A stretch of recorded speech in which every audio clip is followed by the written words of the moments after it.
Good evening, everybody, and welcome to Forever Rugby on Forever Sport for today's Friday night live show.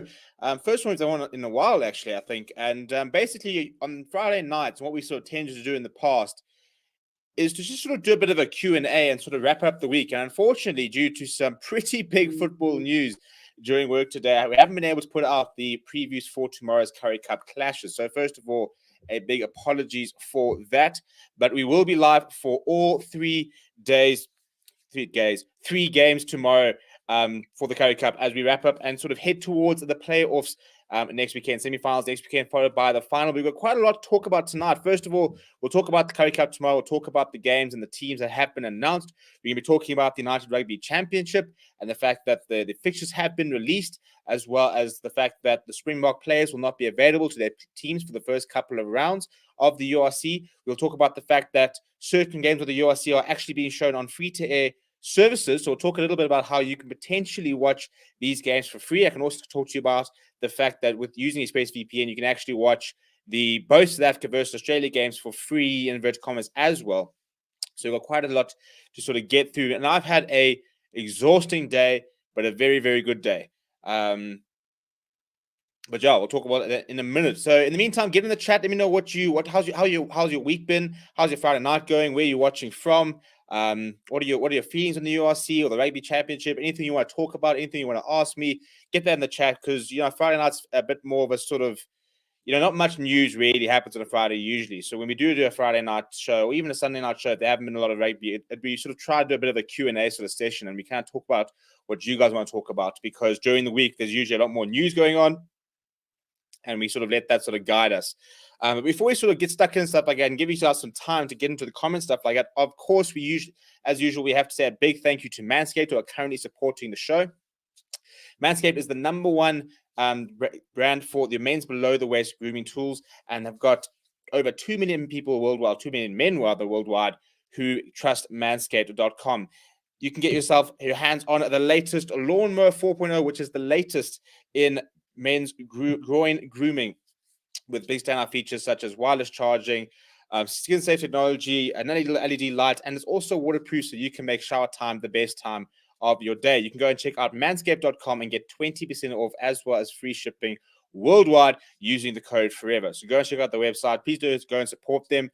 We've been going for just over a month, stuff like that. So we get told how we've done sort of after a month. So the more you guys support them, the more they'll come back to us and they'll want to sort of support us and be on board, hopefully. So, yeah, that's Manscaped with using the code FOREVER, 20% off as well as free shipping worldwide. Right, in terms of the comments, I've seen that we've got Kevin here. Good evening, Kevin. Good evening, Tian. Good evening, 4K Veteran. Kevin says, good evening, Stephen. Hope you're keeping well. So excited for tonight's show.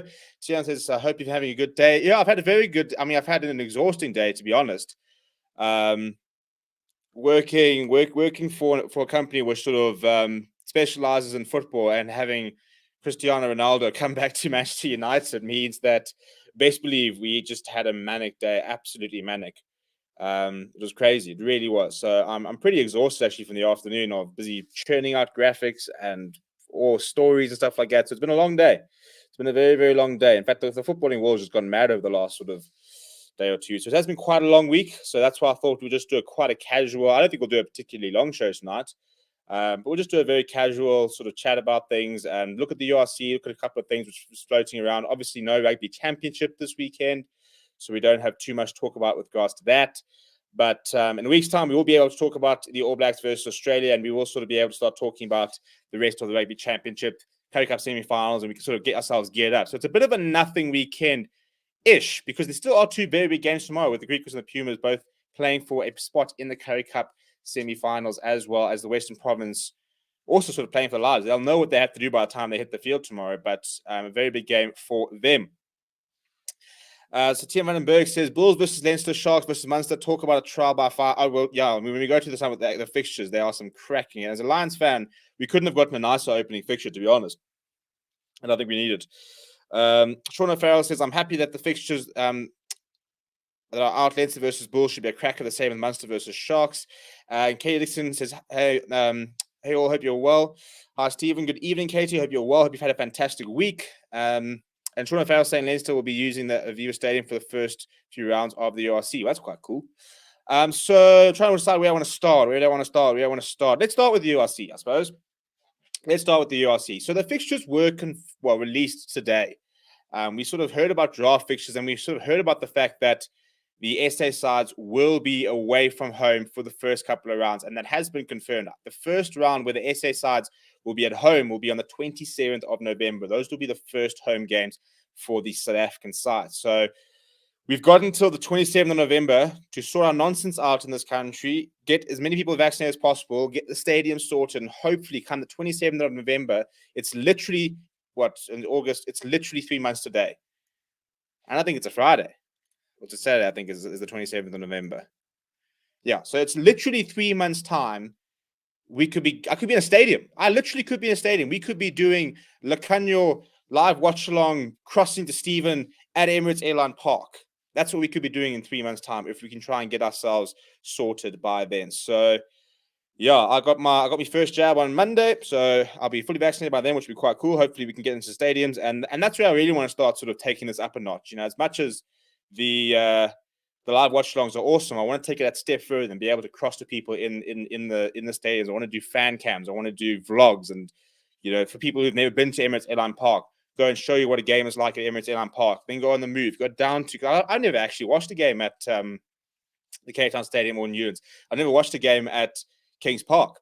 So it'd be quite cool to sort of then jump on a plane, go down to Kings Park, show you guys what it's like as an away fan, for example. You know, when they get those SA derbies, I'm definitely going to try and do a bit of traveling, which should be really, really cool. But if we look at the fixtures, I'm trying to decide the best way to sort of look at them. Let's do this, shall we? And in fact, I'm going to move myself to there, and I'm going to make this a bit bigger. There we go. And let's just make that a little bit smaller. There we go. Right. I think this will probably be the best way to sort of show what we're talking about. Right. So the URC kicks off on the 24th of September, which is less than a month away, which is why I think it's probably a good thing that the Lions, the Sigma Lions, will then now become the Emirates Lions again. Are actually out of the Currie Cup, if I'm being brutally honest. And this is not just me brushing it apart, the fact that we just didn't qualify. We just got so much crap to sort out. And the fact that in less than a month, we're going to expect to be in Italy playing against Zebra. You know, I think it's quite a good thing that we sort of out of it and we can actually focus on ourselves and get ourselves sorted. So the first match of the entire competition will be the Lions. And to be honest, as a Lions fan, we couldn't have asked for much better. Zebra are not a great side. You know, if we're looking at sort of the sides who I think could be sort of quite low down, both of those sides are probably potentially quite high candidates. But it is an away game, so we'll be in Parma over to Italy with the Lions versus Zebra, and then that'll be followed by at Hopper's Day. This is all South African Standard Time. So if you're in SA, these are the times that are will be there. I think it's for the UK, it's an hour behind, and if you're in Italy, it's the same time. So then that Friday night, we'll have two more matches, which will see Cardiff taking on Connacht, which I think is also quite a nice game. And then Ulster versus the Glasgow Warriors in Cardiff and in Belfast. And then on the Saturday, we're going to see Benetton, the Rainbow Cup champions, taking on the DHL Stormers in Treviso at 2 o'clock. Then Edinburgh versus Scarlets. And then we've got the two big games, Leinster versus Bulls, Munster versus Sharks. Dublin, Limerick. I mean, what a brilliant way to start the rugby to the United Rugby Championship. I mean, we talked when this entire competition was announced. I reckon that those two games are probably within the sort of top 5 or 6 most exciting games that we're looking forward to. Arguably, the two most. You know, I think that we were probably thinking, if we go back a couple of months, you know, before Benetton did what it did, we're probably thinking that, especially the way the Sharks and the Bulls are rebuilt. Leinster, Munster, the two strongest sides in the Pro 12, Pro 14. Bulls, Sharks, the two strongest sides in South Africa. So those will be going to be the big games. And we're going to get these two games in the first weekend. So it's going to be a massive, massive sort of test for the SA sides. But baptism of fire, really. But fantastic, really. It's going to be fantastic to watch. And then the last game of the weekend, we'll see Dragons take on Ospreys on Sunday. Now, we're busy trying to sort of plan. So now we've got fixtures we can actually plan for this. But the plan is to try and be live for as many of these games. We've got, and there are a lot of games to be live for. So, I mean, you think that we've got 8 games a weekend. We want to try and be live for as many games as possible. And what we're even looking at potentially, if we can get it right and we can get enough people involved, is trying to do 2 games at the same time and sort of do one here and sort of select a feature game, for example, which will then be live on Forever Sports, and then maybe a secondary game, which could be live on Forever Rugby. We want to give you the most comprehensive URC coverage of any channel out there. That was our goal for the Lions Rugby, and I think that we sort of delivered quite a decent amount of coverage, and I think that we sort of achieved what we wanted to bring you guys. And I think based on the success of the Lions series, I'm so excited about the URC because I think that it's a very new competition. We're obviously a very new channel, and I think we're quite nicely poised to sort of really be able to sort of accelerate and take you guys on quite a cool journey through the URC, wherever the tournament itself might go. So those are the fixtures for the first round. We're going to look into the other fixtures and how it sort of plays out and the weeks to look forward to and stuff like that. But just going through a couple of the comments. Matthew Dixon says Cristiano Ronaldo has returned to the promised land. We're moving. Ronnie is back. Ronnie was the first Manchester United shirt I ever owned. I was 12 years old. I was 11 years old. Number 7 on the back, the season we won the Champions League. I watched Cristiano Ronaldo in the blood. 4-1 against, I think it was, I can't completely blank know who it was. It wasn't Derby. I think it was Birmingham either. But yeah, 4-1. Yeah, he was the reason. He was one of my favorite players. So he's back at United. So that's why I'm buzzing. But we'll talk about that when we eventually have our Premier League show again. Just starting with a couple of guests and stuff like that. But we'll have that up and running very soon. Reno Opperman says, I'm worried about the Lions. You and me both, chap. You and me both. Kay Dixon says, clean spiderwebs off the stadiums. Oh, cheapers. It's just, I had a friend whose company had a contract where they were busy working on systems to try and get people into stadiums, so it's going to scan your temperature, it's going to scan, your tickets and stuff like that, and basically sort of have a whole tracking system. That was all that SC Rugby were trying to do to get us into the stadiums for the Lions series, and we never managed to do it, which was pretty heartbreaking because I had tickets to all 3 tests. I was going to go to the Bulls game. But hopefully, touch wood, hopefully 27th of November, we've got 3 months. Let's try and push and try and get this sorted. I really, really hope that come the 27th of November, the Lions are at home against, who are we home against? I think it's round 6. We are home against Cardiff. There we go. Sunday 4 o'clock, 28th of November. Get me into that Emirates Airline Park. Get me there. I want to have a beer in my hand. I want to have Chong's doing Lacanyo doing the live watch along, crossing over to me inside Ellis Park. That's all I want to do. I'm dying to get back to these stadiums. Kevin says Cristiano Ronaldo is old now. I don't think he offers much for Man City. Why didn't he? He'd rather go Man United instead. Well, he has gone to Man United. It's been announced and everything. Medidix says in a week, 1.1 million people are vaccinated, aka 25% of New Zealand's population. Don't hesitate, vaccinate 100%. Let's keep going. Should go to Loftus and wear a Bulls jersey. Look, Reno, I mean, I'll go to Loftus. I've got no issue going to Loftus. I don't really prate at all. But I'm not wearing a Bulls jersey. I'll tell you that much. I've actually had good memories of Loftus in recent times. I think I went 3 years in a row where the Lions won. I think it was like it was a Super Rugby game, a Curry Cup game, and I think it was another Curry Cup game where we had my Lions jersey and we won quite well. The one was, who got injured? Who was I watching? Oh, I was there when Waylon Murray did his knee again for the Lions against the Bulls. I don't know why I remember that, but that was the last. I think that was the last time I was at Loftus. So that was a while ago. But it's just a memory I had from there. Loftus was actually one of the first games I went to. Well, one of the first games I went to when I was very young. I was watching Bulls versus Reds or Bulls versus Blues. Can't remember which one came first. I watched both at Loftus. That's many years ago. That's looking at it when I was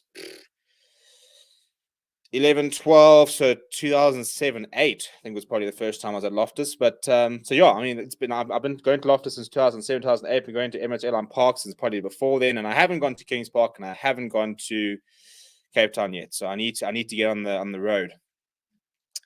Contender says, good evening, Contender says, will it be like Super Rugby TTs having one leg only, or will we do home and away legs for the team? So there will be home and away legs for they're calling them shields, basically, which is the Irish teams, the South African teams, and the Welsh teams, and the two Italian teams and the two Scottish sides are combining under a shield. So you'll go home and away. So all the South African sides will play home and away, but then you play one game against the rest, which is either home or away.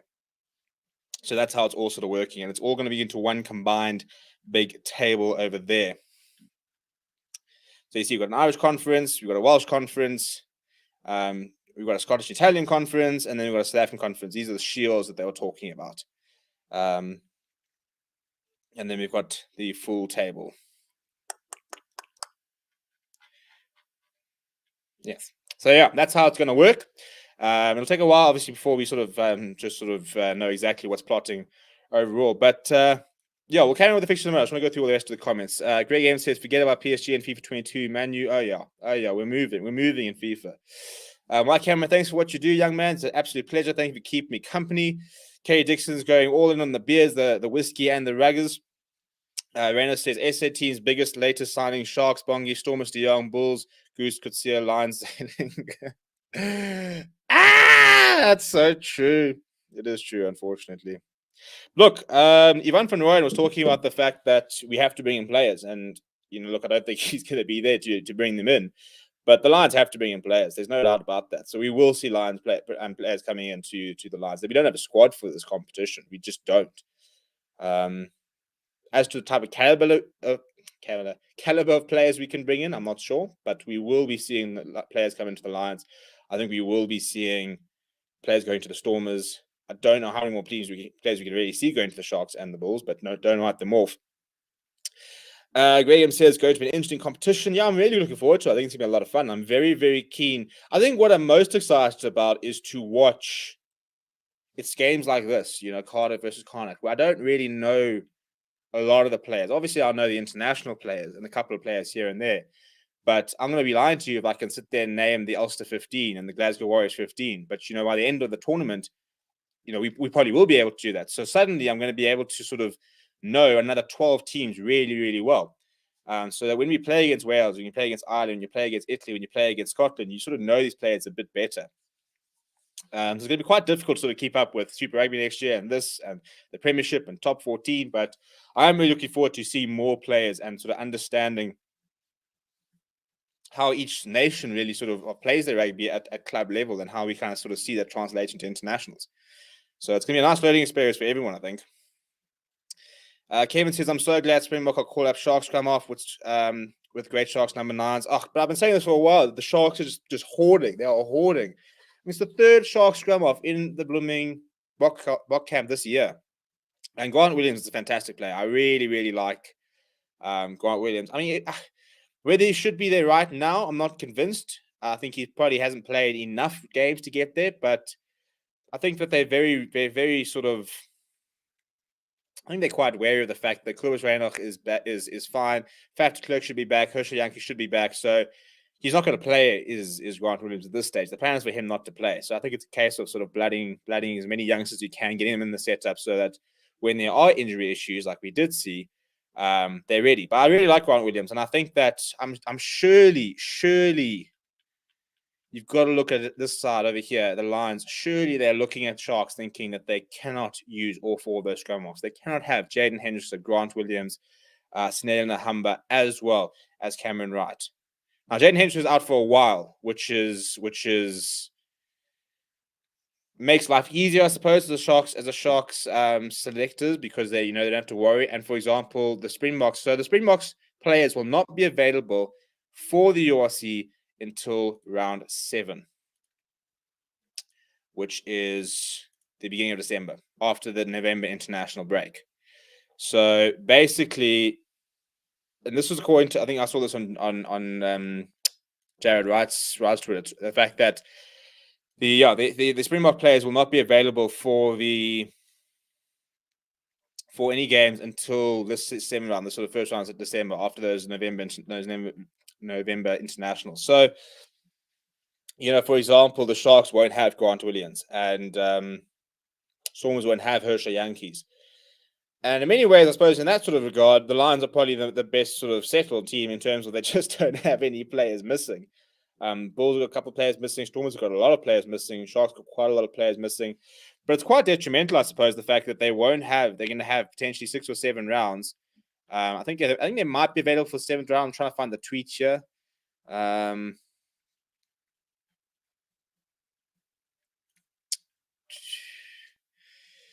Yeah, it says the SSRs will be without their Springboks until at least round 7. So round 7 could be the first round. That sort of 7th of December, the December period. That's when these SA players could be back. So it does make life a bit more interesting, and I think the Bulls are probably sort of the best sort of place in terms of just having so much squad depth. You look at that team right now, and you think that yes, Dwayne Vermeulen comes back, Grobbelaar comes back, Trevor comes back, Mornay Stain comes back. Who else comes back? Somebody else is going to come back.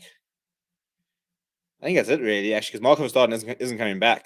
But that's really it. And you think of how many players they brought in, they'll be fine. The Sharks have got a lot of players coming back, because also by that time, obviously, Bongi Manambi will be a Sharks player by that sort of stage. So he'll come into there as well. But it should be quite sort of interesting couple of rounds. But the problem is, at the end of the day, by the time you get to sort of the 7th or 8th round, you've played a lot of rugby. I mean, this tournament's about, I think it's like 15 or 16 rounds in total. It goes up to round 18, but I think it's because there are some rounds where some teams play and others don't. So I think there are a couple of SA Derby rounds. Obviously, there's Six Nations and stuff like that. So that you'll probably find SA Derbies will be during the Six Nations, in terms of scheduling and stuff like that. But so Contender says we at Sharks should release Curran and bring him to the Lions. I mean, it sounds really, really. It sounds harsh, but I don't think I actually want Curran, to be honest. I don't think he suits the Lions. Look, he would suit altitude. I'll put it that way. But I don't really want him. I think the Stormers is where he has to go. I think that's where he'll thrive. I think the Lions are such a mess at the moment. The last thing we need is a player who's trying to sort of find himself, trying to find his way in his form, trying to play himself back into it. I don't think it would be a good match with Curran. I think going to the Western Province is probably a better idea for him. Not that I'm saying that I wouldn't take him. Maybe as a fullback, I wouldn't mind him taking him as a fullback at the Lions, but I don't think at Flower. I think that Jordan Henry is going to be back to the Flower. My biggest worry is we don't have a replacement. He should be the replacement for Alton Yankees, but we've managed to muck that up. But Tian van den Berg says, thought the likes of Van Zyl would be unlucky not to get a Bok call-up. I don't quite know what Ivan van Zyl's fitness situation is, whether he's actually fit or not. I know he has been battling quite a lot of injury and stuff like that. So, for example, he's left the Bulls. So he's not playing at the moment, I suppose. It could be the argument they don't quite know what fitness or what form and stuff like that is. And so I think that's probably why they didn't go with a Van Zyl. And both Piers obviously still coming back from injury. I think somebody mentioned, they ran Upman. They mentioned Zach Berger. It could have been an option. I don't think it really sort of mattered who. At the end of the day, they're not going to play. Grant Williams won't play. So 6 for one, half dozen for the other. Renner said, sad thing, if you compare squads, the Bulls can play anyone in the 45-man squad and they won't disappoint. Exactly. That's it. This weekend, Ruan Combrink's making his debut. I mean, you think of the backline players that they've got available to them. Kurt Lawrence, Stedman Hans, Johan Goosen, Harold Forster, Lionel Apu, Ruan Combrink, David Creel, Cornel Hendricks, Stravino Jacobs, Richard Creel. Even the youngster, and that Marco Janssen Furen, obviously the scrum off Zach Berger, and Bruce Pierre when he's back. I think that Keegan Johannes is a very good player. I'm obviously going to be forgetting a couple of players, but even the youngsters, FC Duplessis is a very good, talented young kid. There's just so much depth, and the loose forwards are just childish. Lock's probably the only position where they're not stacked, I wouldn't say, but they've got very good locks in Steenkamp and Ruan Nokia. That front row's very good, even before they bring in Trevor. If Jan Hendrik Wessels has a successful transition to hooker, and they've got some decent depth there, but it's just a childish squad. Greg M says Grant Williams has big potential. Contender says, Huya notices this. Nahamba, the first choice for Sharks, was selected, but he was dropped. Chances were given to other nines. Henderson Williams, Nahamba hasn't played too well. Yeah, I mean, I think we were all probably quite surprised when he got selected initially because he wasn't. Well, he wasn't first choice at the time. Even when I think he was playing really well last year, but I think this year he was struggling. I think Jaden Henderson, on form, had overtaken him as the starting scrum half for the Sharks. So when Nahamba suddenly makes the box squad, you do sit there going, really? Like, should he have been there? I think if Hendricks had been called up first, I probably would have been able to go with that probably more than Grant. Snare Nahamba. So I wasn't surprised when Jaden Henderson was called up. Kevin from the Sharks is leaving the Sharks. I mean, there's no confirmation. There's been a couple of rumors that he might leave. And Grant Swart saying that he doesn't want him either. But hey, I think that the way the rumors came, it was that he was going to make a switch to the Stormers. I think he has to leave. I think he's found himself in a bit of a rut down in Durban. I think that Lionel Cornier is playing very well. And I think that they're going to shift Curran Bosch back to fullback, which will work for now. But as soon as Apollo Fassi comes back, then what happens? You've still got Moni Liebach. Now, that's somebody I'll take at the Lions. So I think Curran Bosch has to leave. I don't know where he's going to go, what he's going to do. If the Cheetahs find a really nice competition, then maybe that's an option for him.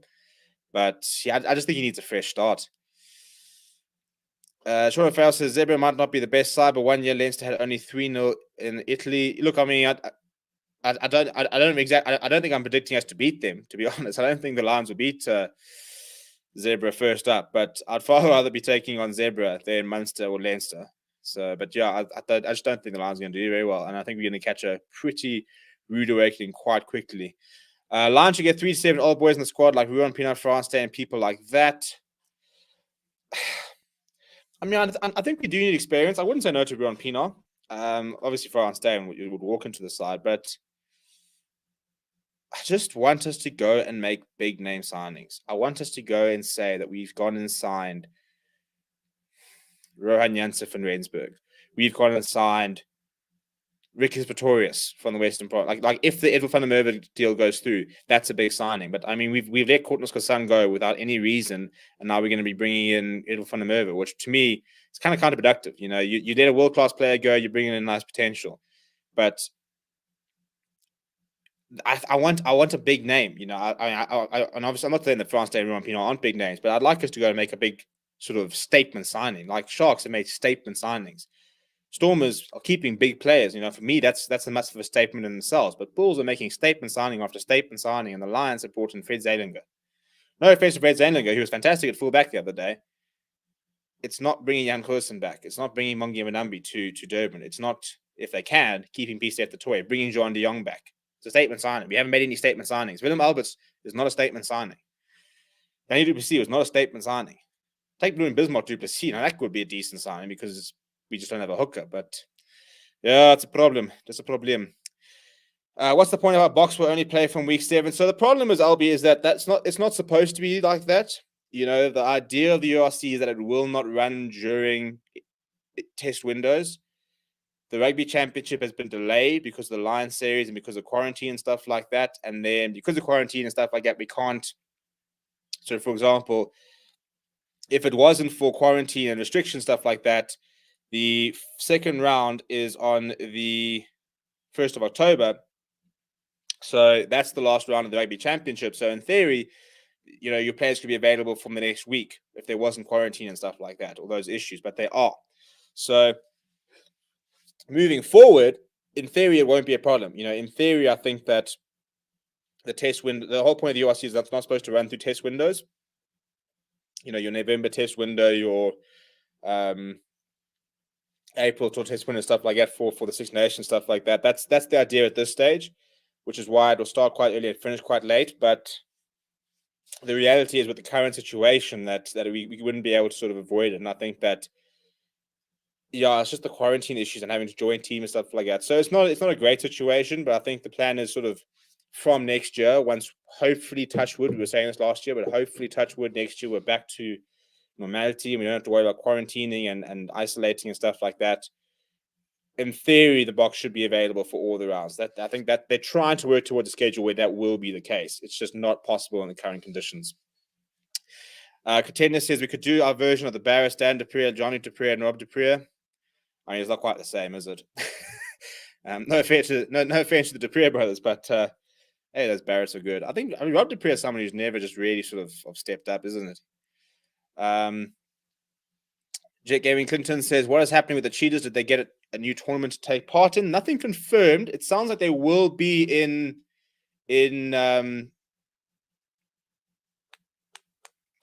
what's the continent? Europe. It sounds like they will be in Europe. And I saw a tweet that they might be in part of the Challenge Cup, for example, but there hasn't been anything confirmed. This is where they will be, but it does sound like they will be part of a big competition. Not the URC, obviously, but something else. As soon as we know what's going on there, we'll let you guys know. TM Vandenberg says Nokia definitely has a future in a Bok jersey. In my opinion, I agree. I think him and Samuel Murat are two very good youngsters to watch, and I think probably would be part of the box quite soon if there are any other big lock issues. I think they'll probably overtake Marvin Uri and Renat Alstad, for example. Vessels has impressed me so far at hooker. Interesting to see what he does tomorrow starting.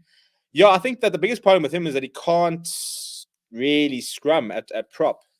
So hooker, if he can get a set piece right at line-out time, I think that's probably where I reckon he'll settle, because he loves playing in the loose. You know, like you watch all his highlights and it's like, oh, look at this amazing player.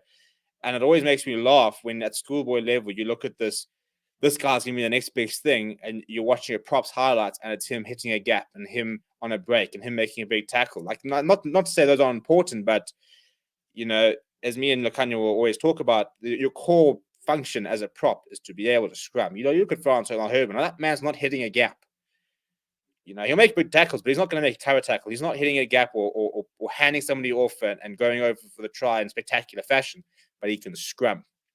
So I think that Jan Hendrik Westels has to sort of try and make it a transition to hooker, because that's where his future would lie. What is your Currie Cup team from the tournament? We'll do that after the Currie Cup final. Maybe we'll do it live, and maybe me and Lacania will sort of go through both of ours, because I actually sit down and actually really think about it, because it's been such a stop-start, stagnant. Some people have played, some people haven't played Currie Cup with, so I actually need to give it actually a bit of thought there. Just off the top of my head, I'm trying to think of big players. Obviously, Johan Goosen's been playing pretty well. Edwin Kate has been playing pretty well. Evan Roos has been very good. Who else has been pretty good across the Currie Cup?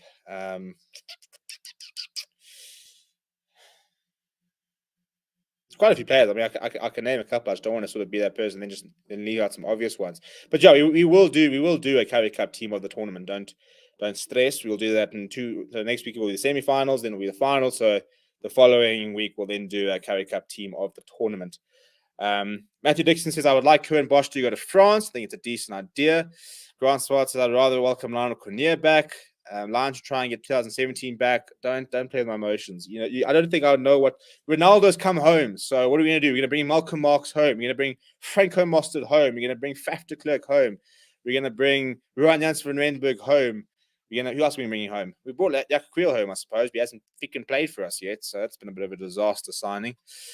Kevin says, where that will all go wrong with Lions was from top management, etc., was experienced players leaving unions. So I'm actually going to do a video on the Lions, I think probably next week, if time allows, where I actually want to break down exactly where it's all fallen apart. And there's quite a few things, looking at the coaches and when they left, the type of players. And it's not only just when the players leave, it's about how you replace players. You know, because we had some players that the Lions have never been a side where players play a particularly long time for. You know, we've often been a bit of a journeyman side. But for example, you know, we had a season where we had a loose trio of Warren Tecklenburg, Jack Creel, and Warren Whiteley, and then I think Tecklenburg left, and then Carl Brink had that really good season. Ruan Ackerman had that very good season. So we had seasons where players would leave, but we managed to be able to sort of fill the gap and be able to sort of bring somebody in who could do the job quite well. We were quite good at our recruitment, at being able to sort of bring other players in and be able to sort of identify players that would suit the system. The recruitment since in the last 2 years really is we've lost far too many players and haven't brought in anything near the same quality. We brought in far too many players that are too young and not ready, which is why we've got a crisis at hooker. We've got a crisis at inside centre. Birger Udendaal's a good player, but that's it.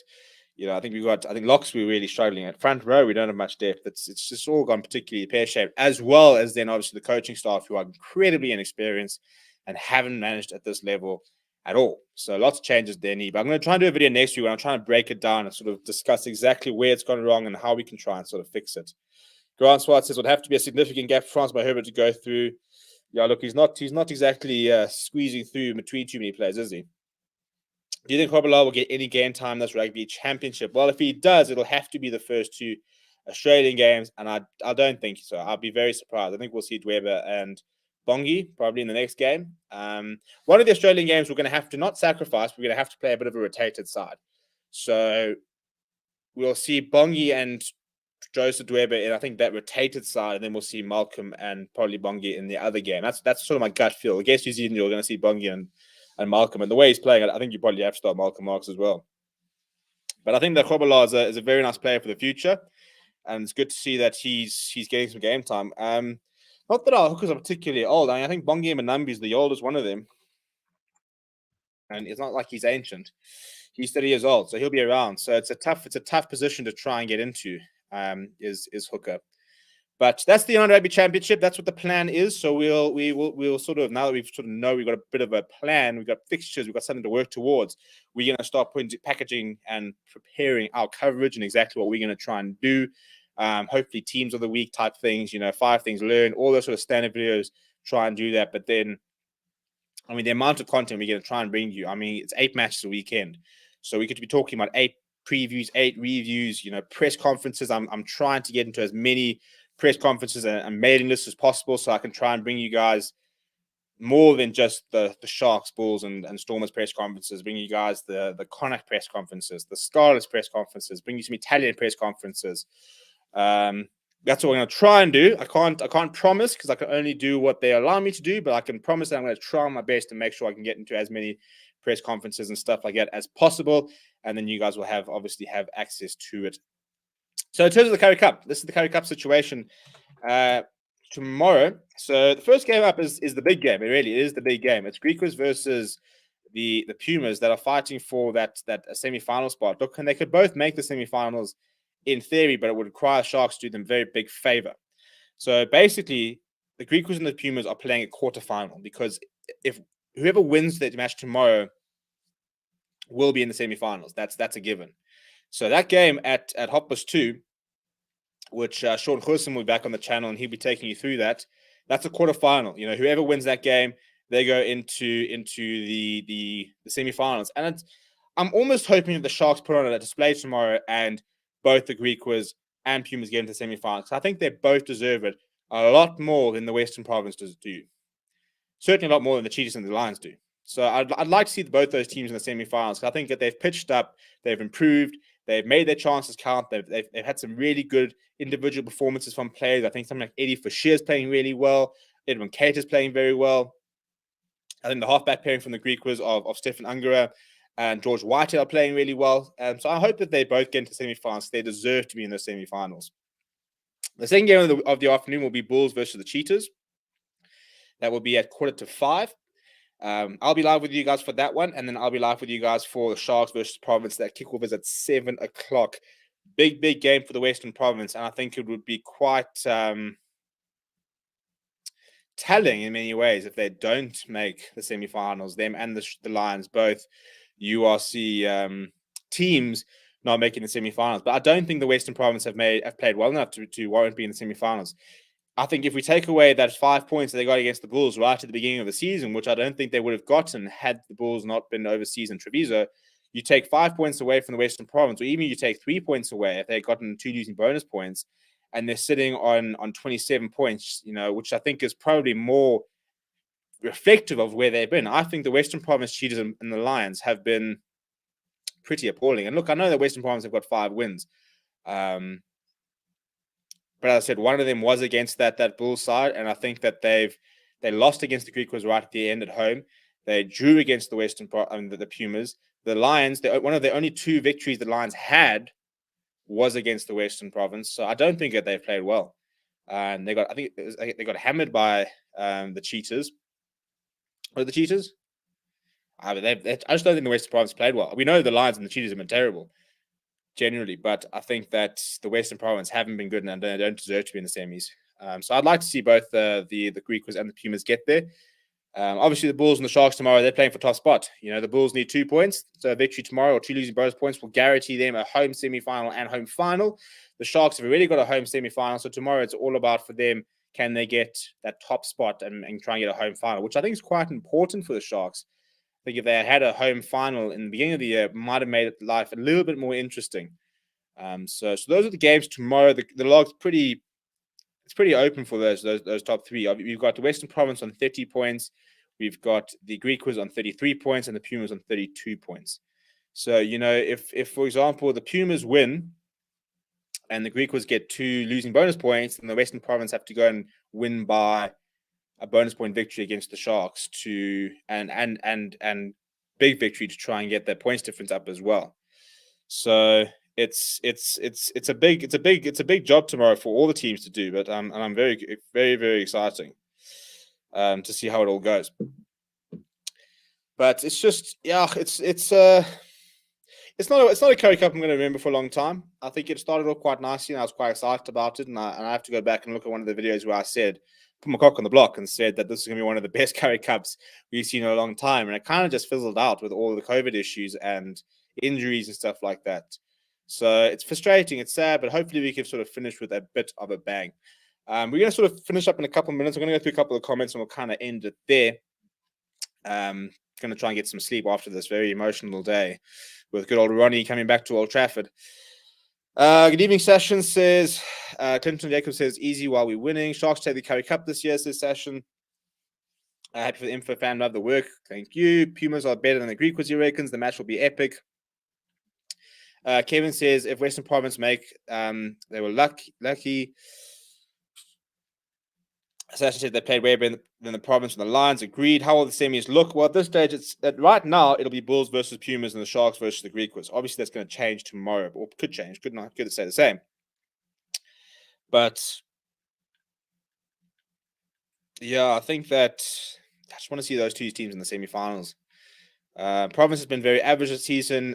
We cut Loftus talking about the Sharks. Yeah, not great. The Sharks want to take it. The final has to be in Durban. Grant Swart saying Western Province has not been average. We've been poor. And Shauna Farrell says Western Province Lions need to sort themselves out with defense. Yeah, lots of things: defense, attack, players, coaches. I think they're actually pretty. I mean, look, the Western Province have quite a lot of injuries. Lions also have quite a few injuries. Having said that, I just think that they need to start acting like big unions, like the Sharks and the Bulls are. The Sharks and the Bulls are acting like big unions. They've got their big investors, their social media and their what they're producing media-wise, player-wise, relationship-wise, the projects, the club system with the Bulls, the business center with the Sharks. They are acting like professional sports franchises. They are acting like Premier League football clubs, like big like NFL sides, like NBA sides. They are taking themselves very seriously. And unfortunately, I think the Lions in the Western Province, or the Stormers need to take a couple of leads out of their books and start taking themselves more seriously. And that goes to coaching staff, that goes to the professionalism, that goes to management, that goes to players. It goes to everything. It really does go to everything. I don't think it's a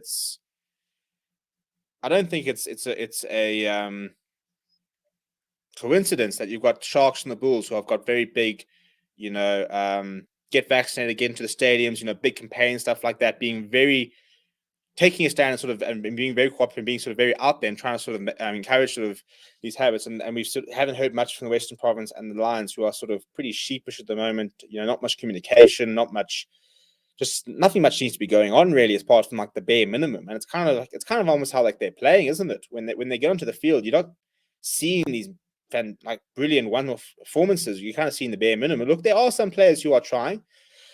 I think for the Lions, I think Jordan Hendricks has tried really hard. I think Wandisile Similani, especially at fullback, has tried very hard this Currie Cup. Before he got injured, Vincent Tuka was playing week in, week out at the top level. Evan Ruiz for Western Province has been very impressive, but it's just been disappointing because we know they should be better. They have been better. They can be better. And I just want to start seeing them taking themselves seriously. Rugby is a professional game. Cheslin Kolbe's being paid €1 million a year. €1 million a year, which is basically the equivalent of just less than a third of the salary cap in South Africa. So when people are saying that why can't we keep our players, Cheslin Kolbe could be earning a third of what all the players together, the 45-man squad, what your 45-man squad is paid, 60 million rand salary cap, Cheslin Kolbe is earning almost a third of that. Andre Pollard, depending on the exchange rate on any given day, is earning more than a third of that. So, that's something we need to negotiate. But that's something that SA Rugby needs to relook at. Probably we have to expand the salary cap. Hopefully the TV revenue comes in from the URC.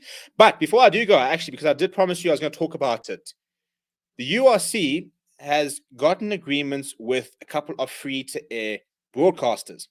Now, why is this a big deal? Well. With the VPN, ExpressVPN, we've partnered with ExpressVPN. That's the one we've chosen because it generally just works a lot better than the other ones. But with ExpressVPN, which is not free, I'll grant it, it's not free, but very, very worth it. You can potentially watch certain games during the URC as well as during the Rugby Championship for free. So, reading the press release here, it says the United Rugby Championship will be available on free to air in the UK with BBC Wales, BBC Northern Ireland, and S4C, showcasing the best. So I think that they're showing. Here it is. Yeah. So here's the key facts. So BBC Wales will be broadcasting 18 live games per season, one in each round, using the primary slot of 7:30 on Fridays. S4C will broadcast 27 live games per season with English language commentary available. And all URC final series matches involving Welsh teams will be available live on free-to-air, with the broadcasters allocating matches using a pre-agreed pick system. And BBC Northern Ireland will show 6 live Ulster home games per season. This consists of the 2 derby matches, 2 matches versus South African teams, 1 versus a Welsh region, and 1 versus an Italian seed. Should Ulster reach the URC Grand Final during the agreement, BBC Northern Ireland will broadcast the game. So I'm going to show you guys how to do it closer to the time. But we have tried, and with ExpressVPN, you can go and watch BBC Wales and the likes for free, because you can. What happens with the VPN is you can basically geolocate your PC in the UK or wherever. So the reason I mention this now is because for next week, not next weekend, the weekend after, but you can use for next weekend's Bliss World Cup game, the free-to-air broadcaster, I think it's Channel 4 or something, in Australia will be showing both the Springbok games, which means that with ExpressVPN, you can stream both the Springboks versus Australia games for free, for just the expense of ExpressVPN, which I can guarantee you right now is a lot less than the 900 Rand you basically have to pay for DSTV. So if you want to know how to do it for the Rugby Championship, go and check the pin video on our channel. We've got a video on how to watch it there, and I might even put another video next week. But for the URC, I'm also going to be talking about which matches will be on free to air, as well as the cheapest ways to watch them. I think Amazon Prime's got a couple of games. So, for example, they're like 100 Rand a month, or I think it's like $6 or something like that, or $10. So, wherever you are in the world, you could use Amazon Prime potentially with a VPN, so you could save money for that. But yeah, so I'm going to be telling you a bit more on how to watch the URC, because it's just sad that people, and look, I'm not complaining, but I don't want to have, and this is not me saying I don't enjoy doing it. I like it when you're watching the game, I'm watching the game, and we're watching the game together. It's horrible when I have to describe the game for you because you can't watch the game because it's too expensive for you to watch it. I think it's so sad that so many people can't watch the games and can't watch these competitions, and as a result, and I'm very, very glad we can provide that service. But I'd far rather have everybody be watching the games, and then we can just chat about the game, than having to rely on me because you can't afford. And I'm not saying it's your fault, but if you can watch the games, we can watch the games. We can just enjoy it a lot more than that. So I will be showing you guys in the next month, telling you which games will be on free-to-air services, how you can access it using a VPN. We get a special offer with ExpressVPN for you guys. I'm going to use that to try and watch more Premiership and Top 14 this season, as well as obviously some of these and stuff like that. So we'll talk about that in a bit more detail closer to the time. But in the meantime, if you want to go and check out ExpressVPN, we do have a link in the description. It does have a special offer for you, and you can use it to watch all the Australian games during the URC. People, I hope you've had a fantastic week. Hope you're getting up towards the weekend. If you're having a couple of drinks, enjoy them. Drink responsibly. Don't drink and drive. I'll see you guys tomorrow at 4-ish for Bulls versus the Cheetahs. And then if I don't see you for Bulls versus Cheetahs, I will see you for Sharks versus Western Province at 7 o'clock. Last couple of comments before I go. Pumas Greek was fine from Tian van den Berg. I would love that. Kay Dixon says, thank you for the stream, Stephen. Thanks for all you do for us. No, thank you very much, Kay Dixon. And please do smash like and subscribe. Thank you to all you people who do come and hang out with me. Sashin says, Province has the players, though. They do. Louis says, Pumas and Griquas play more like big units than those two. Agreed. I could listen to you talk rugby all day, but listen, you don't want to just let me having rambling here. I need to have a bit of a point. Otherwise, we could talk all day and not say much. I use DSTV now, stream the rugby. Even me, thanks to my parents shout out to my parents for paying the DSTV, because otherwise I wouldn't be able to afford it. And as Kay Dixon says, have a good one, everyone. Stay safe. Have a good night. See you guys tomorrow. Smash like on the video. Check out Manscaped. Manscaped.com. 20% off, free shipping forever. Do what you have to do. Chat to you guys soon.